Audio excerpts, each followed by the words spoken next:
এবং প্রাচ্যনাটে আমার আমার অনেক পছন্দের মানুষরা কাজ করে, এটা পাবেল ভাই হোক, প্রীতি হোক, শরদিদা হোক, অনেক কাছের মানুষ আছে এবং আমার খুব পছন্দের।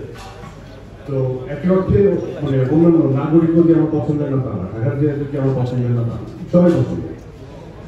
তবে হ্যাঁ আমি কোনো থিয়েটার ব্যাকগ্রাউন্ড থেকে বিলং করি না, বাট এটা আমি যে অনেক বেশি প্রাউড ফিল করি তাও না।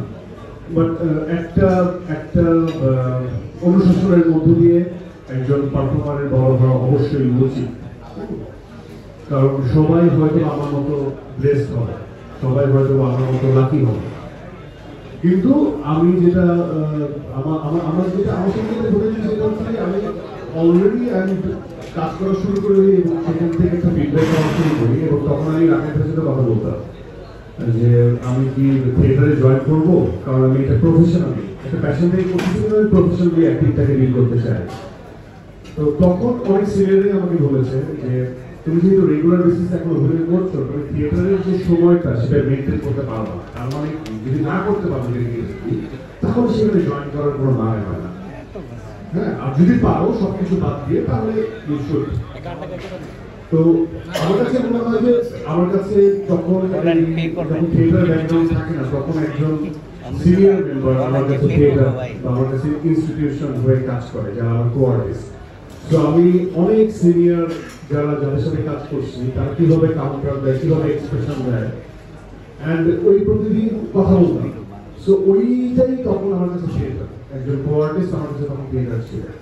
এবং আস্তে আস্তে এখনো কিছু হয় না, বাট লোকমুখে বুঝি যে কিছু একটা হচ্ছে, হ্যাঁ তখন বুঝতে পারি যে না কিছু একটা হচ্ছে হয়তো, কিন্তু আমি বলবো যে এটার কোনো শেষ নেই।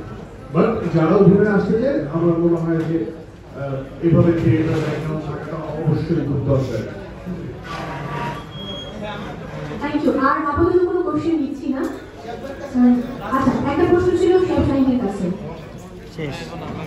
ওকে, আমরা শেষ করতে চাই কারণ একদম ইফতারি শুরু হয়ে গেছে। Last question, okay last question. আমি একটা প্রশ্ন করেই ফেলে আসছি নিশা ভাই, এপাশে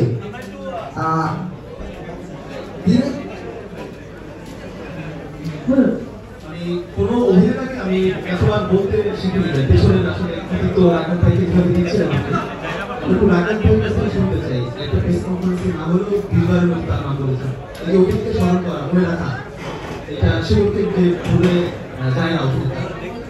আমরা রাখার ভাই একটু কথা শুনতে চাই। আমরা মাইক্রোফোনে ভিজিট করতে পারছি।